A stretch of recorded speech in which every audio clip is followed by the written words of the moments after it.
Welcome and thank you very much for joining us tonight. We are joined by local author Caroline Kutsiri.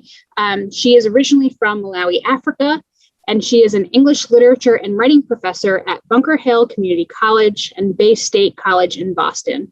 She has published poetry and flash fiction that explores themes such as searching for identity, struggling with intimacy, and learning to love.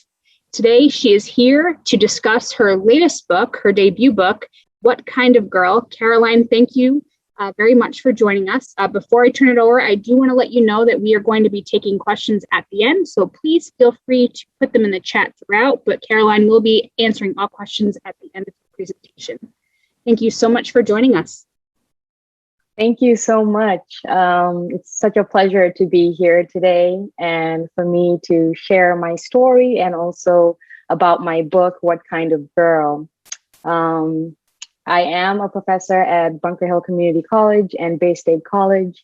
And it's been very difficult not to be going to school and just keeping everything remote.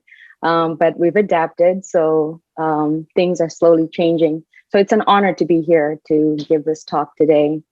I have prepared some slides that I would like to go with this talk today, so bear with me. I will have a lot of visual aids today. What Kind of Girl? That is the cover of my book, and yes, that is me with a nice shaved head. I don't remember how old I was, but it's a cover that I'm very proud of because it kind of captures the essence of what the book is about.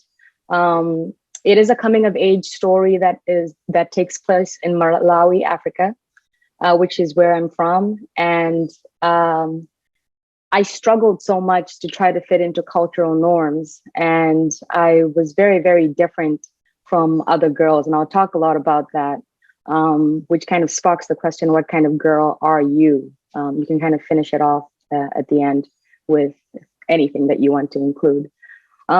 It's not your stereotypical story about Africa. There's a lot of stereotypes about Africa. Maybe you think it's a book about war or poverty. Yes, there is a little bit about poverty in it. But this is what I can describe almost as, think of the Fresh Prince of Bel-Air, but then it's an African family, something like that. And it's a story about my family and all the struggles that I went through. So I hope that in sharing those struggles, you will learn something and maybe even turn inward and think about your coming of age story, because that's what this book is. It is a conversation starter. And I'm going to be discussing that. So where am I from? I'm from Malawi, Africa, and it is in the southeast of Africa. You can see it right down there. I think when the movie Black Panther came out, it was spotlighted as Wakanda, which is not a real place, but it was spotlighted by Malawi, which is very funny. But yes, that is Malawi. And that is our flag at the top right corner that you see with the rising sun. And I lived in Malawi for 17 years of my life. And it's not a very big place. It's known as one of the poorest countries in the world. But I think we're pulling through. We're doing pretty well. And it's a place that I hold dearly to my heart. And everything that I do, wherever I go, I keep Malawi very close to my heart. I try to tell people about it so that it's not just this place on a map, but it becomes real for you. And that's what I try to do in this book, to make it a real place for people. So there's that. My last name, Kautsire. Yes, phonetically, it doesn't sound like what it looks like. So the African phonetics are a little bit different. It's pronounced Kautsire, not Kutsire. So don't be fooled by the phonetics there. This is my family. And you'll see that at the very center I'm sitting at the very center, and my parents are on the left side. My mom is kind of like trying to disappear in the corner there. And I'm sitting next to my dad. And on the right side, you'll see my two brothers, Charles and Trevor. And I'm the only girl, and I am the last born as well. So, you know, I'm the spoiled one, people say. And then you'll see that on the left-hand side, there's another picture of myself and my dad. That photo was actually taken in Boston. It was my brother's wedding. And that's me and my father. And on the right-hand side, you will see myself and my mom. And this time, she's not trying to disappear. But I'm going to be talking a lot about body language, actually. And I was thinking about that when I was putting the photos together. I was like, wow, my mom is trying to make herself small and hide in plain sight. And on the other photo, which was taken in Boston, she's actually a little more confident and, able to bring herself out. So that's very interesting. But my parents are a very crucial part in the book. And their stories are kind of like a background for how I've understood myself, or they've been the super ego, or like if we're to think about the id, ego, and the super ego, there's the super ego in my mind. Everything that I do, I kind of have their voices within me. When I think about culture and the things that they've taught me, it's always kind of right there with me in the present, in the choices that I'm making. So they're very interesting, I would say, even characters in my book, even though it's not fiction. And my two brothers as well function the same way. Our relationship was very interesting. And I think I tried to copy a lot of what they did when they were younger. And I was looking for role models when I was growing up. And so I'm going to talk a little bit about that too, where it all began for me in terms of finding a role model. And I covered this in the book as well. Okay, so where did I go to high school? This is Kamuzu Academy. Very beautiful school right by the Ornamental Lake. That lake actually has monitor lizards in it. We were safe. There were gates that surrounded it. So they were kind of like in a secure area. We were not exposed to them directly, but it would be nice for me to be walking to class and seeing a monitor lizard swimming in the water. But it's beautiful. And Dr. Hastings Kamuzu Banda, when he was building it, was thinking of Harvard. And so if you walk through those halls, it will remind you of Harvard. And there's a chapter in my book titled Kamuzu Academy. And a lot of the action that happens is I'm talking about this particular school. On the right-hand side, you will see myself. And I am in my school uniform. I'm looking very tired, probably because it was a sports day. And that's the kind of uniform that we wear during special occasions. So at Kamuzu Academy, it was kind of like a British style prep school, I would say. And so I spent a lot of my time at Kamuzu Academy. I wasn't in the kitchen, which is where a lot of girls were expected to be in the domestic area, helping mom cook, washing dishes, washing clothes, cleaning the house. Yes, I did a version of that, but it was cleaning my room. It was teaching myself how to take care of myself when I was away from my parents, because Kamuzu Academy is a boarding school.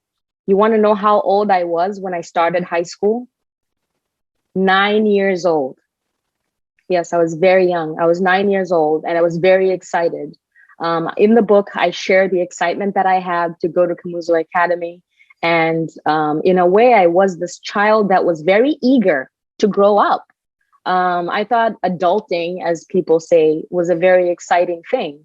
And at Kamuzu Academy, I think it taught me how to take care of myself, that by the time I moved to America, I knew a little bit about how to take care of myself. I didn't worry so much. Yes, the homesickness was there, but it wasn't too much of a problem because I was already assigned to a boarding school. If there's one thing that I think a lot of people talk about is, was it fair that my parents sent me to this boarding school at such a very young age, 9 years old? Well, there were these entrance examinations that every student had to take. I took that exam because my teacher had told my parents that I was smart enough to start high school at age 9. And when I took the exam, I passed. But I won't lie, there were certain things that I struggled with at Kamuzu Academy. And I'll talk about some of those struggles as I continue with my slides.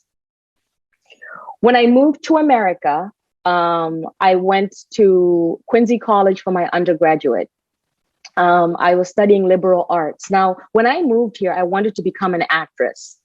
And I wanted to be a film actress, to be even more specific. So my brother said, well, you can't just go straight to an acting school. We can't afford that. You need to go to a different school where you can do a liberal arts program and just have a general feel at what America is like. Don't go rushing into acting, because to them, acting was not a serious thing that you pursue academically. So I said, okay, fine, Quincy College it is. And I went to Quincy College. And that's the place where I actually started working as a writing tutor. And it's when I started to get the feel of what it's like to work in America. My GPA was very good, so I was able to do that. And it was a very good time. So when I graduated from Quincy College, I went to UMass Boston next. And I'll say at UMass Boston is where the activist version of Caroline kind of came out. I was introduced to a women's studies class. And there, I think I started to understand myself, the kind of girl I am. My book is titled, What Kind of Girl? Well, if I am to say, when did you start to fully comprehend what it meant to be a girl, and that you have a voice, and that you have this identity that you can nurture and shape and mold however you want it to be? It was at UMass Boston. I was 18 years old. And in this class, I started to realize that I can use my voice. I wasn't a writer yet. I was just figuring out what it was like to be female, and some of the discourses that people were talking about at that time. And then I said, you know what, let's give it a try. Let's go to grad school. I applied to different colleges and I got into Brown University. So that's where I did my master's in English literature. And Brown University was so much fun as well. I continued my activist work there, mostly directing shows and performing in shows as a form of activism, but also writing my thesis on Shakespeare. Shakespeare is very, very important in my life, because there is a chapter in the book and it's titled Shakespeare Taught Me How to Write. And believe it or not, it is William Shakespeare that has helped me with my writing. And I'll explain that when I get to my writing slide. So where does it all end in terms of education-wise? Emerson College. I went back to Emerson after teaching for a while, and that's where I learned how to write creatively. So these are my schools: Quincy College, UMass Boston, Brown University, and Emerson College. So another thing you need to know about me, and also if you're diving into my book, you'll learn that American television is something I grew up with a lot. I ate everything up that I saw on television.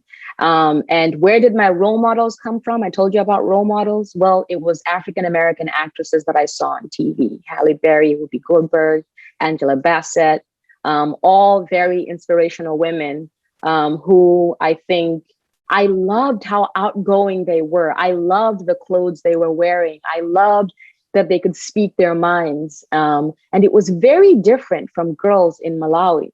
And I'll explain that difference very soon. The one thing that I didn't know, though, was that African-American women in America had their own struggles too. They were fighting their own battles as well. But for me, I just thought emulating what American women did was something that gave me power, something that, made me share my voice more so than if I was adapting to the coyness, the shyness that African women were expected to be like when I was in Malawi. So like I said, writing. I haven't always been a wonderful writer. As a matter of fact, I was terrible at it, terrible. I couldn't write to save my life.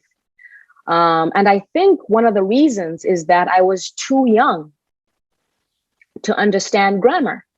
At some point, it eventually comes to you and you figure out how to write. But I think my mind wasn't that mature enough in order for me to find the right ways to construct my sentences. However, I loved literature. That was the thing. In the classrooms, anything that had to do with Shakespeare, like I said, or any other forms of literature, and we were learning about characters' lives, I felt like it helped me understand people better. Psychology is something I loved very much. In fact, at Quincy College, I majored in it immediately because I loved to understand why people do what they do, why they think the way they think. These were attractive things to me, and I wanted to write well about them. So what happened was, in channeling my passion for literature, my writing became better. I was working on writing. But if you really want to know the truth, in high school, in order for me to come to America to transfer my credits, I passed with a C grade. I wasn't good at writing. So how does somebody who is not good at English composition become an English professor, become an author, right? Kind of like an interesting phenomenon there. There's some irony to my life.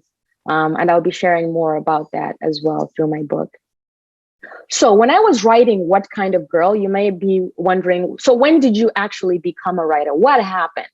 Well, it starts at age 27. I'm feeling very lost about my life. I'm an English professor. Everybody thinks I have it made because I'm a young professor. But I was feeling so empty in America, and I didn't know what it was that was missing until I started to look at social media. And all my friends were in tune with their African side. I would see them wearing like African garb, especially like traditional wear. And I would say, why don't I like that? Why don't I have that in my life? So I said, maybe it's time for me to visit home. So bought a plane ticket, went back to Malawi. And I tell you, the moment I set foot on that land and I was around the people and the culture, suddenly I wanted to write.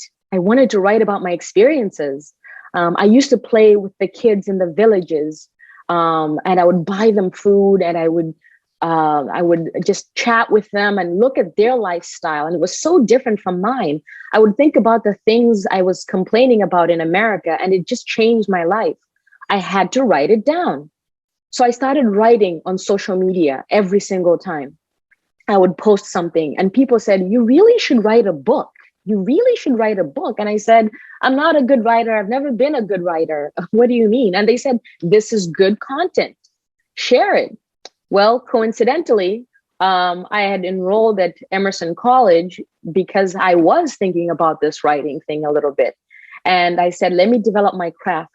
So in the process of developing my writing craft, I started writing What Kind of Girl?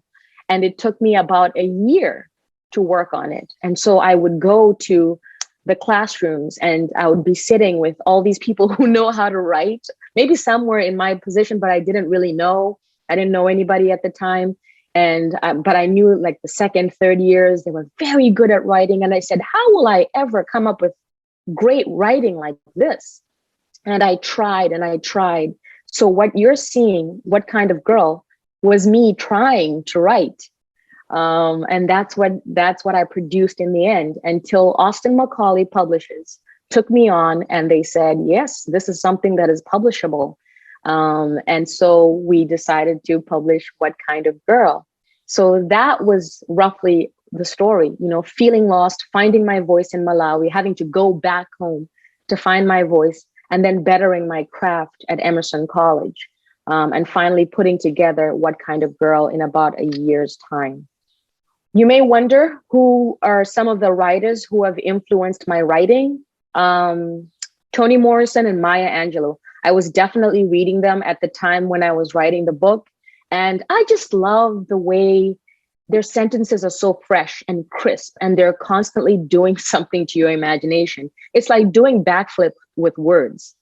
Every sentence is doing something wonderful, imaginatively creative. And I wanted to write that way. So I would read Toni Morrison's Sula, Maya Angelou's work, and I would look at their craft and try to find a place somewhere with my own writing to come up with that same freshness, to write crisp sentences like they did.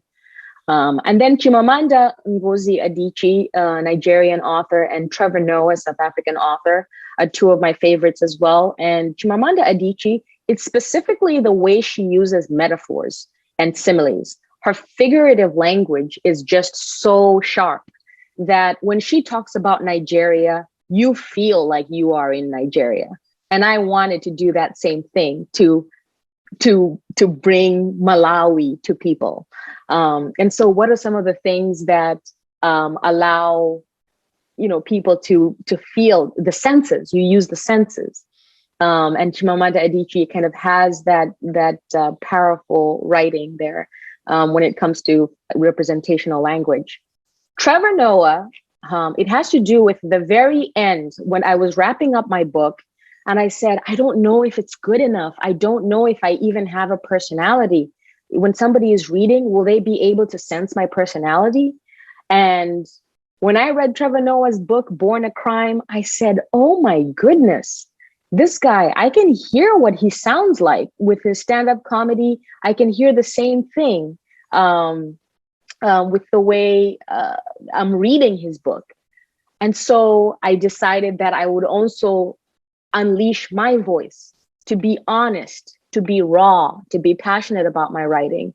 And so he kind of helped me come out with that freshness of my voice so that people can sense my personality as they're reading. I give the reader my interiority as a 6-year-old, a 7-year-old, an 8-year-old, which can be a tough thing. You have to go back and think about what you were thinking at that time, and not let older Caroline to be intrusive with that younger Caroline's voice, which can be very tricky.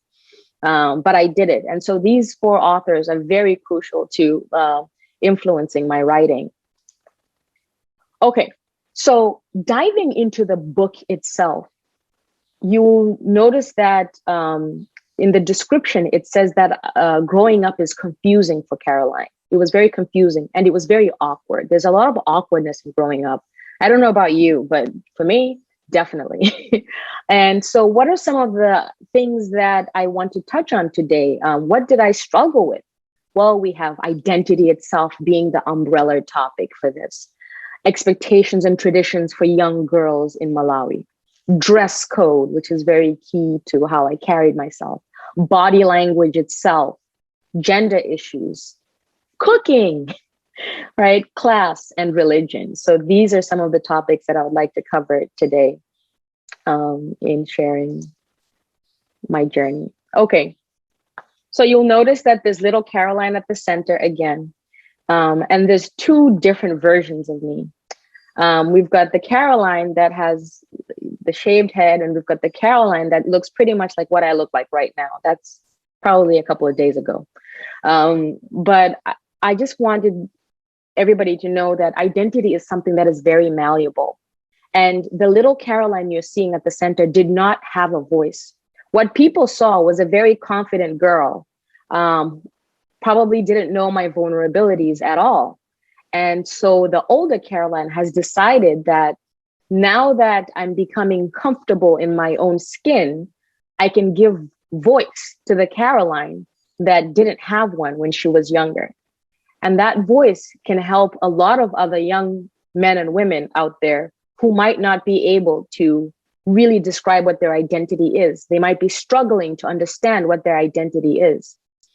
Today you'll see in these pictures, I'm able to shave my hair. I couldn't shave my head like that when I was much younger. Too many stereotypes floating in my head that having short, natural hair meant I was ugly, right? Having long hair meant I was beautiful, right? But for me, I embrace everything. I can have short hair. I can have long hair. And you'll see that I'm still going to be the same person. My behavior can shift, depending on the particular day, how I feel. It's something that is malleable, and you can be anyone. You can be anything that you want, and you don't have to be afraid. And so that's something that this book has allowed me to do. It's allowed me to come to terms with a lot of things that I kept locked up when I was young, to come to terms with the struggles, the pain from childhood, whether it is from bullying, whether it is from something someone said that can change your whole perception of who you are, because that happens at a very young age. Somebody says one thing and your whole life changes because somebody said, I don't know, you have a big head, and your whole life changes because of that one comment. So I've come to terms with a lot of things. And the book is, in a way, that kind of release for me. Okay, so another thing you'll notice in this particular picture, I wish you guys were right in front of me so that I could ask you questions and you can say, oh, this is what I noticed. But one thing is for sure, my hands, my arms, I'm constantly trying to make myself big. I'm constantly trying to take up space. I'm constantly, trying to say something. My mouth is agape in two of the pictures, right? You will notice that.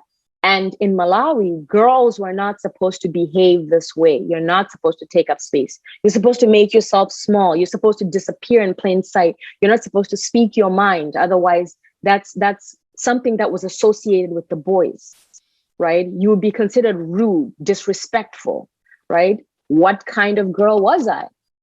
I wasn't feeling like I was fitting in because I couldn't take up space, right? And these kind of traditions are things that need to be rethought. And I think a lot of women today are doing much better than what happened in the 90s when I was growing up in Malawi, right? In terms of traditions, I talk about one or two of them in my book. And I think for young girls, you can be sent to so many different female grooming schools. I was sent to church. I was raised Catholic, and they sent me to church, and they would teach us how to behave like a girl. Or if you were at your coming of age ceremony, they would teach you how to behave like a girl. But I noticed a common denominator. It was always about pleasing the man. It was always about preparing you to get married. And, the narrative was always the same. It's like one size fits all. And I didn't fit. So I said, no, I'm not going to that tradition. Want to know why? Well, because I'm also going to Kamuzu Academy. Remember my high school with the ornamental lake with teeming monitor lizards? That high school. That had that British prep school style. I was learning something completely different. So now think about it. I've got the British culture in my mind, American culture in my mind.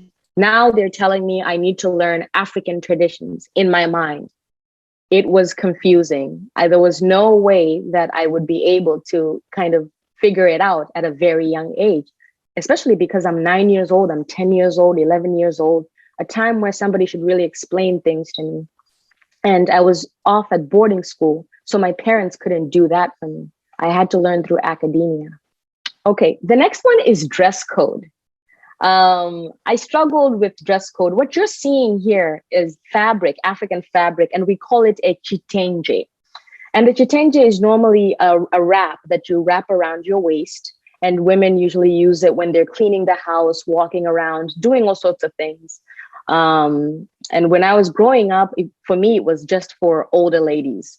And I never associated it with young ladies. But things started to change. A lot of young women and men started to embrace these African patterns that today we now wear them. And as you can see, the photo on the right is actually me in Boston. That's not taken in Africa. My parents actually brought the stuff from Africa so that I would not forget my culture. What you're seeing on my head, the crown there, is something that we wear in what we call the Ngoni culture, the Ngoni tribe. I am from the Ngoni tribe, and you will see that a lot of women, if they're getting married or having some kind of bridal shower, they can wear this traditional stuff as a way to embrace their tribe. And that's my tribe, the Ngoni culture. I hated chitenges growing up. Now, I hated the colorfulness. I hated the patterns. I could not appreciate that beauty. And I couldn't see how creative Africans were with it. And one of the reasons was because my body was so tiny. So when I wore these things, I just looked awkward. It's like, what is she trying to do? Somebody please help that little girl with that chitenge, somebody would say. So I just ended up hating it because of my body. It was my body that convinced me that I hated that particular fabric. But eventually, I grew up to love it, as you can see. And nowadays, I look for every opportunity to have that African fabric with me because it reminds me of home. Dress code number 2, you will notice another common denominator in each of these photos is that I'm wearing a tie. I'm also wearing collared shirts and blazers. Well, this was because, remember Kamuzu Academy? Did I mention this? Kamuzu Academy is like Harry Potter's Hogwarts, but without the magic. That's what it was like. We didn't practice magic, but it's exactly like Harry Potter's school, in terms of like how we carried on. So it wasn't that I was trying to dress like a man. I was trying to dress the way we were dressed in uniform, at my school. It became a comfort thing for me, and it became part of my style. And today I still dress like this. Yes, in Malawi, I was told ties are for men. And I would want to impress my father because I knew, remember, I told you that my parents are very kind of like prominent figures in my story. Well, he would always tell my brothers, it's very nice to wear a nice collared shirt and a tie and a jacket. So when I was little, I wanted to impress my father with a nice collared shirt and a tie and a jacket. But I knew my father would reprimand me and say, that's for boys. What are you doing? So again, I had to hide that I actually liked these things because I would be associated with boys, and it was a no-no for a girl to ever look like a boy. I wanted to be pretty like everybody else. I wanted to be accepted like everybody else. So I would hide. And that's another thing about my book, a lot of hiding and pretending. If you've ever lived a life where you have to pretend so much, read this book and see how I pretended. Because it's definitely something that I struggled with when I was young. And the next slide, you see body language. This is kind of coupled with what I just talked about. On the left-hand side, you'll see that I'm a little more effeminate. On the right-hand side, I'm a little more solid. My torso's up. I'm looking very, very confident. I can sit in both styles now. Prior to this, the body language you're seeing with me in a dress was impossible for me. I could not make myself look fragile like that. I could not make myself look soft like that. I just looked awkward, and it was because, again, of my body language. So believe it or not, in the book, what I try to talk about is how I struggled to carry myself in a feminine way. Not because there was anything wrong with me. It's just because I had a tiny tomboy-like body. And a lot of my friends were older. They were more developed. And as a matter of fact, I'm about to read an excerpt from my book, a short excerpt, so you can see how I struggled so much, because body language was something I struggled with. Even on stage, you'll notice I like to play characters, male characters, not because I want to be a boy. No, it's because I can be free in the clothing. I can move around. I can take up space. So on the right-hand side, you'll see that I'm in blue. That's when I was playing Mercutio in Romeo and Juliet. And it was such a fun part. I could do anything. I was so free. On the left-hand side, in the green, that's me playing Puck in A Midsummer Night's Dream. And as you can see, it's a mischievous part. I think they were doing some typecasting somewhere. A mischievous character that can run around stage and do whatever they want. All things that girls in Malawi were not supposed to do. Thus, my constant reference to, I want to go to America so that I can actually be whomever I want to be. I want to go to America so I can spread my wings and be whomever I want to be. That's where it kind of comes from. Sorry, I went back. And of course, gender issues became a huge problem. I got bullied a lot by young boys because, as you can see on the left-hand side, there's a picture of me playing basketball. That's actually here in Boston, Massachusetts. I haven't lost my athleticism. I'm very athletic, and I like to work out. It's a very important thing for me. On the right-hand side in high school, you see me at Kamuzu Academy. I'm running without shoes. And it was easier for me to run barefoot because I could, something about gripping the ground better. And people said, that's weird. Where are your sneakers? I said, no, I want to run barefoot. I'm faster that way. So when I did these things, the boys would make fun of me because I wasn't doing something ladylike again. So the teasing was there. And there was also a lot of violence to go along with that, because if you were just not measuring up, it wasn't a good look. It wasn't a good thing. And I got in trouble a lot. And I got in many fights because of gender issues like that. Okay, so now I'm going to take the time to read a short excerpt from my book titled Late Bloomer. Remember how I told you that I did a lot of pretending? Well, I was pretending to shave my legs because I didn't grow hair in my legs. And if you were shaving, it meant that you were growing well, that your body was actually functioning well. And it just took about, it's actually a hereditary thing for me in my family. My father doesn't grow hair in his legs, and I think I got the same thing. Now, people shave so they don't have hair. So I was shaving so that maybe I could provoke my hair to start growing on my legs so that shaving could be my new normal. It was weird. So I read an excerpt about this. And the second thing is I also have a weird interaction with a boy named Kevin about another insecurity of mine. What's that insecurity? Well, you'll find out. So please bear with me while I read this short excerpt.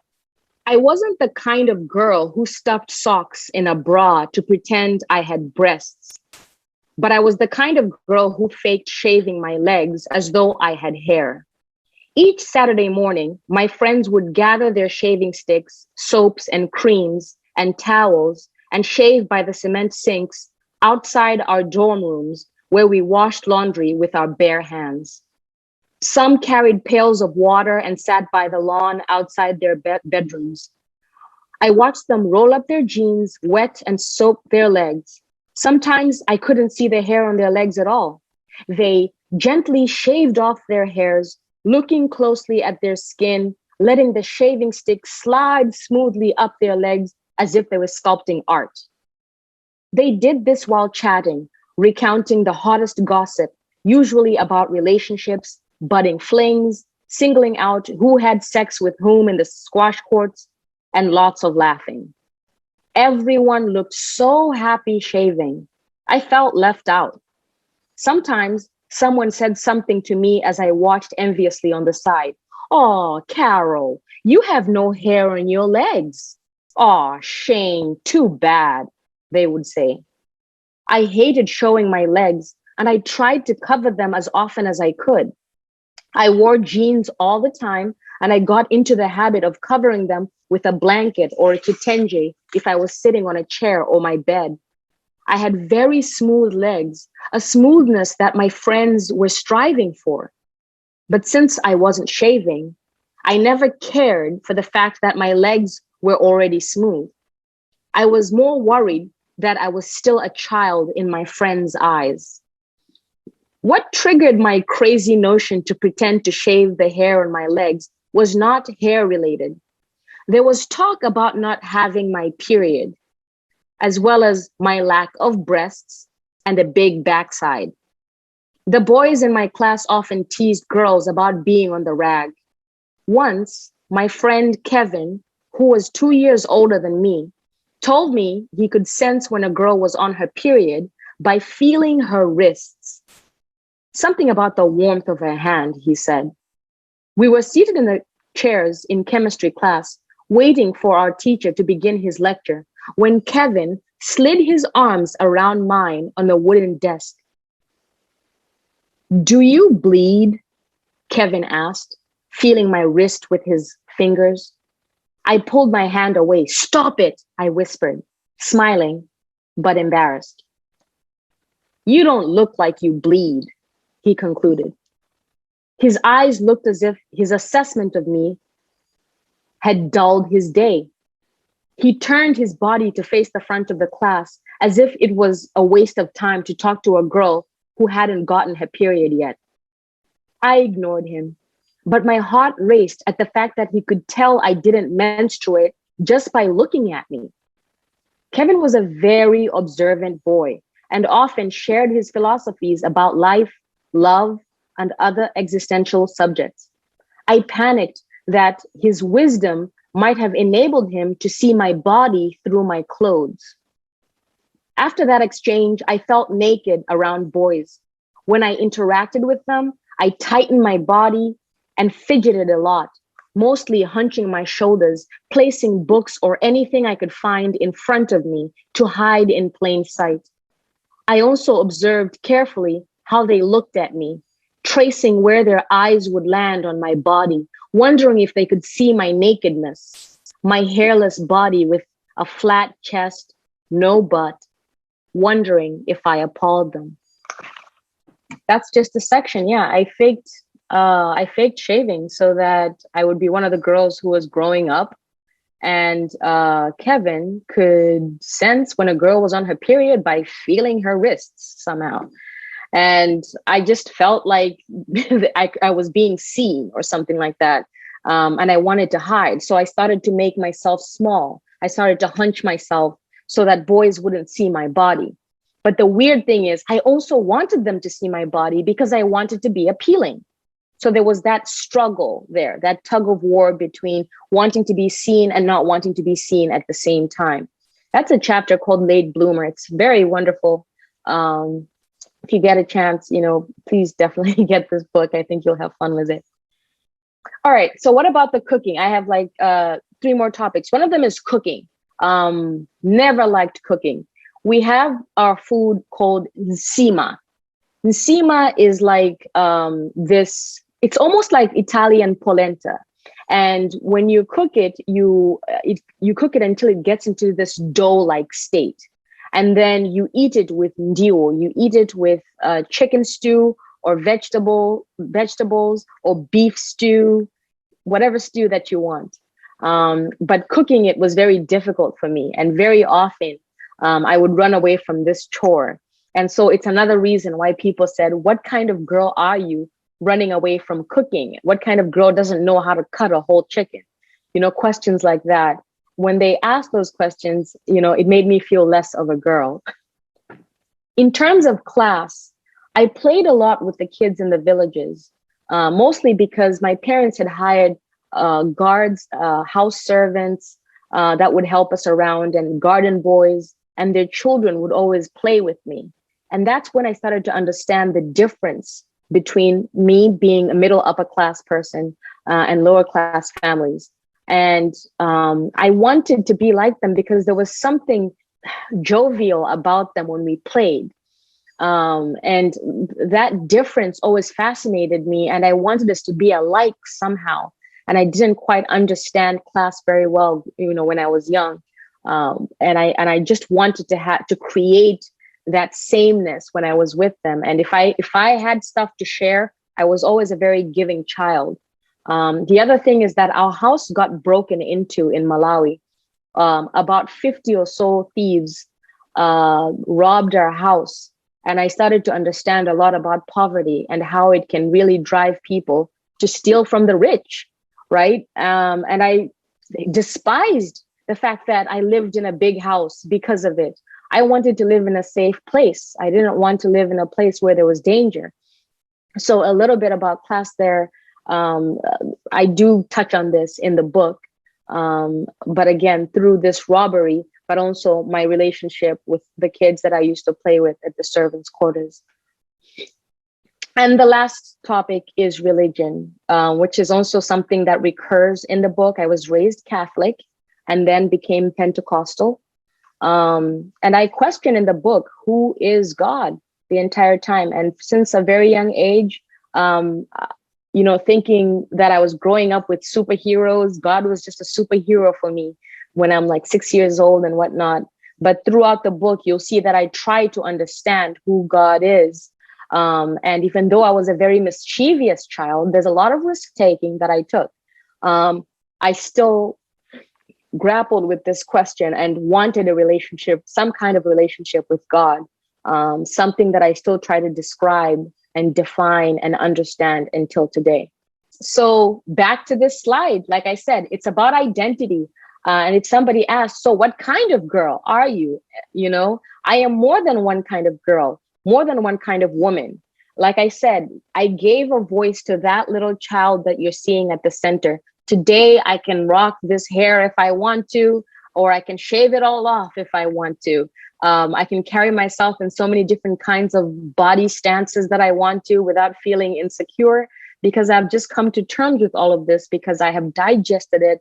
I know what people are talking about in society, and that I want to be comfortable in my own skin and to be the best version of who I am, and, be in touch with my inner self. And in a way, they always say we must all kind of look back at the inner child that we are, and whatever we needed when we were a child, we can always bring that back as adults.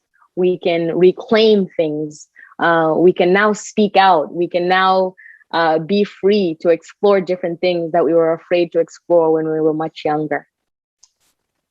So how has the media coverage been? Wonderful, actually. WCVB Chronicle featured me recently. CBS Boston featured me. The Boston Globe featured me. The Patriot Ledger featured me, and a lot of newspapers in Malawi. The sad part is that in Malawi, they haven't gotten my book yet because of shipping issues. They're a big problem. So what I decided to do is I created a GoFundMe page, and I've been raising funds so that I can get copies of the book and send it to Malawi so that they can actually have a story about a Malawian and learn this, have it on their curriculums, and so the media coverage has been very well. I've been very fortunate, and I hope it will continue this way. There've been a lot of supportive people. People send me pictures. My friends are so kind. They send me pictures of themselves with the book, smiling. And I tell you, days when I want to give up, days when things are not going well, I look at these smiling faces with my book, and it makes me so happy. So the people who know who I am said that they didn't realize that the confident person they knew had all these vulnerabilities. So it's nice that they're getting to see me as a whole picture, not just an assumption, right, of who they think I might be. And then the people who don't know me are saying, wow, you're so brave. You put your business out there and told the whole world. And I said, yes, I did. I'm coming to terms with it. I'm becoming more comfortable with who I am, so I can share. Maybe I can help other people who are struggling with identity. And that's what it's all about, that positive impact. So the girl who couldn't write, I don't know if you can see where it says how it started, but that's my certificate where I got a C grade when I graduated high school, with just a C grade in English. How is it going? Well, that girl who couldn't write published a book. And I think that's enough said. Mic drop, right? And I'm very fortunate that this has happened for me. And the journey continues. What's next? Well, there's a sequel coming up. It's titled Some Kind of Girl. And it's going to be coming out in 2022. This one is going to be set in America, because the first book, What Kind of Girl, is set in Malawi. And then I take off to America. And so if you want to find out what happens to that girl in America, my second book is going to be coming up. And I just signed the contract a couple of days ago. So I'm very excited about this. If you would like to purchase my book, you can purchase it on Amazon.com, Barnes & Noble, and the Austin Macaulay website. The Austin Macaulay website is my publisher's website directly, and all this information is online. So I hope that you will get a chance to read my book and enjoy the story. Thank you. So we are going to take some questions right now. If you haven't already posted your question, you can do so in the chats on whatever platform you're watching. I've been keeping track of any questions that came in, and so we have a few already. So the first question that we were asked was by someone on our Facebook. Steve wanted to know, what was it like being away from your family at such a young age? Did you often find yourself lonely and missing them? Yes, absolutely. I think because I went to boarding school at age 9, I was very excited about becoming an adult. And I think I was too young to even understand things like a relationship between a child and their parent, like to fully understand what other children have. It's only when I would come back from I think when I was like around 13, when I was a teenager, I started to understand that I had been away from my mother, who I was very close with. And it started to hurt. And to know that I didn't have that relationship anymore. I didn't know my father very well either. We spoke about academia. We spoke about how to make it in life, just all the serious work related stuff. But that father-daughter relationship wasn't there. We've only started to build this bond, especially now that this book is out. We are closer now more than ever, because it's like we're realizing that, oh my God, that's who you were. You were paying attention at 6 years old when I said that. So it was very, very lonely. I'm very jealous of everybody that has experienced big families and even having the grandmother experience, the grandfather experience. I've never had that because I lost my grandparents before I could even really make sense of the world. I was a baby. And so, yes, Steve, very, very lonely, and just not, feeling like as much as I was raised to treasure family and to think of everything being family oriented, you would almost think I'm a hypocrite because I was away from them a lot, and I missed out there. And it's something that, yes, I mourn all the time. Were you able to get home and see them often throughout the school year, or is it just only on like holiday breaks? It was only on holiday breaks. That was it. And then right after boarding school in high school, they were sending me away to America. So it never worked out that I would stay home. Maybe between ages 15 and 16, when I was just turning 16 years old, I did stay home for a year and I got to know them a little bit. But like I said, too many frustrations about not fitting in. I just wanted out. I didn't really get a chance to get to know them. And instead, I wanted to just come to America. But when you look at it in retrospect, I was also missing out on that father-daughter, mother-daughter relationship. Yeah, I can imagine that's hard, especially in your most formative years growing up. Yeah. So Elizabeth asked, she said she has a friend who deals with accents. Sometimes she speaks in English, and then sometimes with her Nigerian accent. Other times she's able to successfully hide the accent. Have you had any experience with your accent, and how has that maybe affected some of your interactions or work? Right. So there are times. Oh, sorry. She wanted me to clarify. It's not a friend. It was in Americana. It's a novel. Sorry. Yes. Chimamanda Adichie's novel. Yes. So it's one of those things where there are moments where I read rooms, where my surroundings, and I say, okay, is this a situation where I want to blend in? If I do, especially in America, I can sound extremely American. You won't even trace any accent whatsoever. But if I also want to have an African accent, I can have an African accent, and it's usually deeper. And I can bring it out and you can notice it. So yes, I turn it on and off. That's the fun of being diaspora. I mean, this is what I'm saying. Identity is so much fun if people just realize that they're free to create, reinvent themselves as often as possible. So yes, I pick and choose scenarios. It depends on who I'm talking to. When I'm talking to my parents, my family, or Africans, I think my accent comes out more. When I'm talking to other Americans, I think I also sound very American. People actually mistake me for African American most of the time. Steve also wanted to know about some of your influences. He said he loved the authors that you had highlighted. But what is your favorite Toni Morrison book? Toni Morrison, oh my God, Sula. Definitely Sula. Because Sula reminds me of myself in a way, because she didn't fit into a society. She was her choices obviously were things that you have to question. But because she didn't fit into society, people were so used to pointing a finger at her and blaming her for everything, that in a way, society actually became better because Sula existed, in a way. So maybe in Malawi, I was a version of Sula because I was very extroverted and outgoing. maybe that's why that is my favorite one, because I know what it's like to be in a place where people are just saying, what's wrong with this girl? Why is she so different? And that's why I really enjoy that book. Outside of your family, what is the one thing you miss the most about Malawi? Like the first thing you have to do when you get back, when you go home to visit?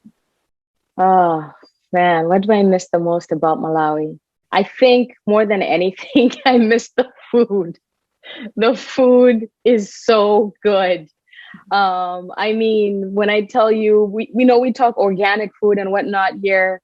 When you taste the food in Malawi, oh my God, the smell, the taste, everything is just rich. And I can't wait to eat that food and, feel very, very content. That even chicken, like there's something about it, the smell, the taste is so different. And I grew up with that. The nsima that I'm talking about, we have a kind of cornmeal here. We call it maserepa, but it's not the same. Maserepa is it's like a wannabe cornmeal to me. It's pushing cornmeal, but it hasn't arrived. So I can't wait to get to the food more than anything. I daydream about it all the time. I have friends who are from Kenya, and when we have events, they always make mandazi. Yes, yeah. Mandasi, so good in Nigeria, and I think they call it puff puff. Yes, they do. Yes. Yeah, and it's delicious. I think one of the greatest things about culture is food, because it's such a community driven thing. Everybody can appreciate good food. Right. Everybody can appreciate good food.